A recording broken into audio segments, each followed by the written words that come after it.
Hello everybody, we're going to hit you up with another presidential election. This one, the election of 1808. Jefferson stepping away from the presidential stage. So this election, looking to see who's going to succeed him. Let's see who that is right now. As always, we're going to begin with the incoming party, and that is the Democratic Republicans. Jefferson's second term really doesn't go well for him, and I'll tell you why, the big reason why, in just a second.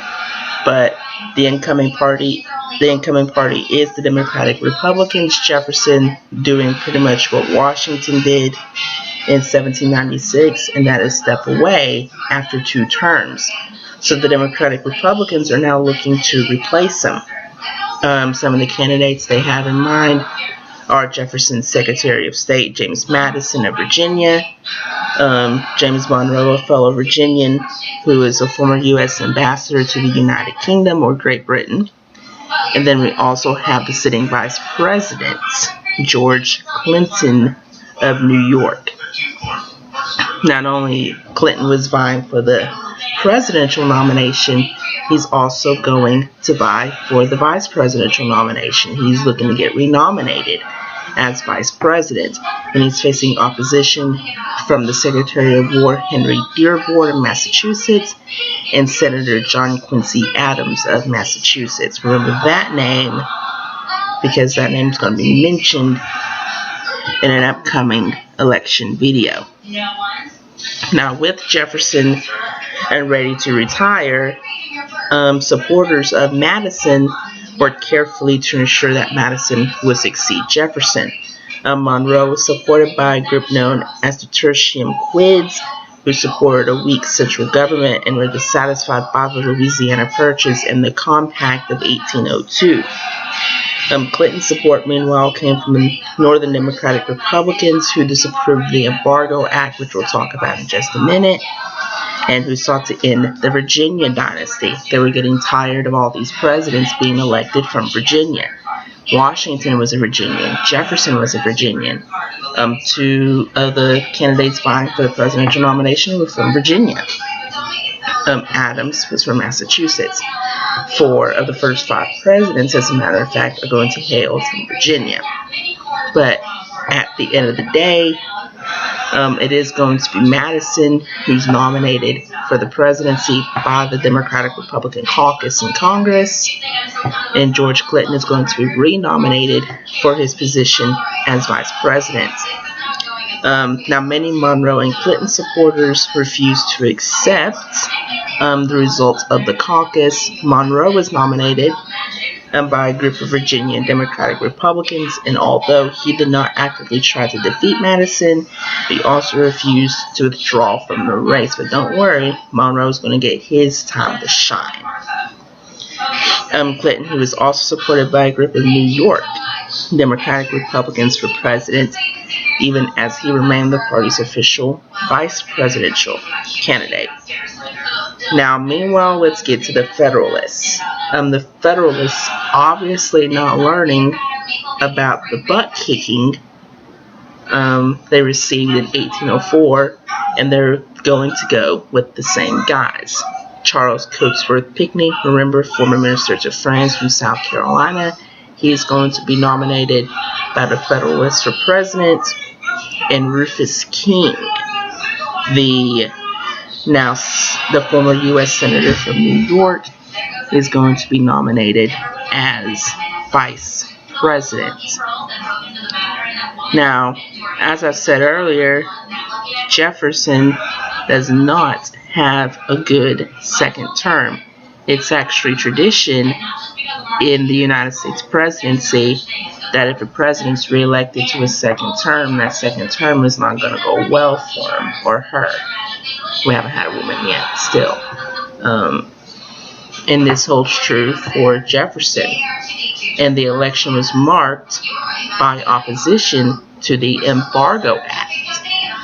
The Embargo Act of 1807 was passed in response to increasing hostilities between Britain and France during the Napoleonic Wars. Hostilities between the two began to increase once again, and like before, it messed with American shipping rights.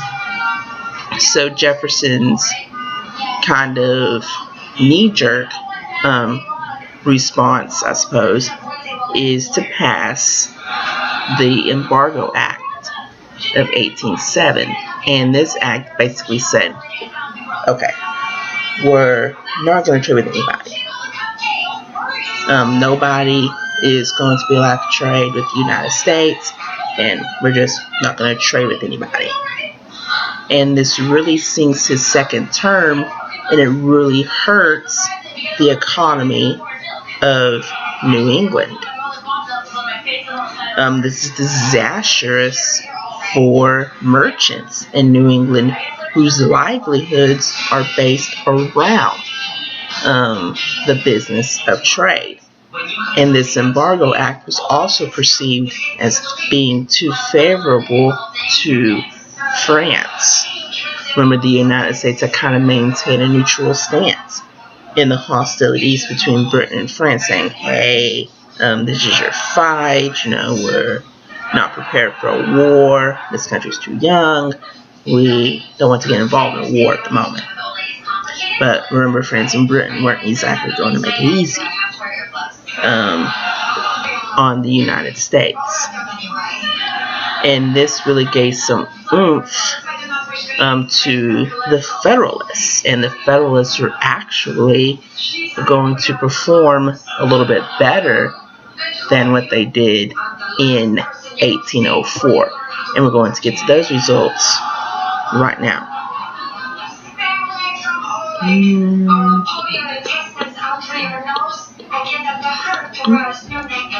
The Federalists are going to do a little bit more better than they did in 1804, but it's not going to be enough for them to win the presidency.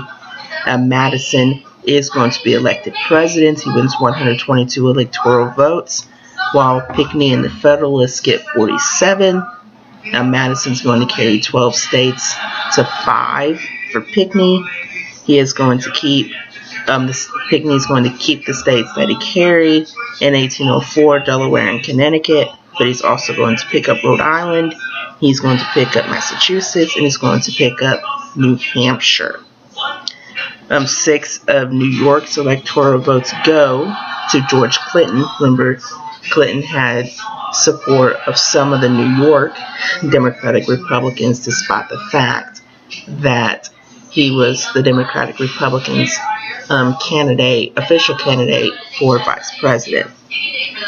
In terms of the popular vote, not much of a rumbling in 1804, but Madison faring really well, 64.7% of the popular vote to 32.4% for Mr.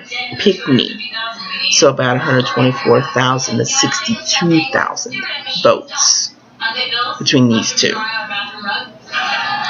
Now, this election is pretty notable because this is the first of only 2 instances in American history in which a new president would be selected, but the incumbent vice president would continue to serve. John C. Calhoun would be the only other American to do this in 1828, and that's going to come up later in the week. Madison is going to serve his first term. He is going to go for a second term in 1812, but that fight's not going to be easy for him because we have a war brewing upon us. And we'll talk about that war in a little bit of detail in the election of 1812 next time. So with that, I hope you enjoyed this video. If you haven't seen any of my previous videos, go ahead and watch those if you want. And with that, we will see you next time.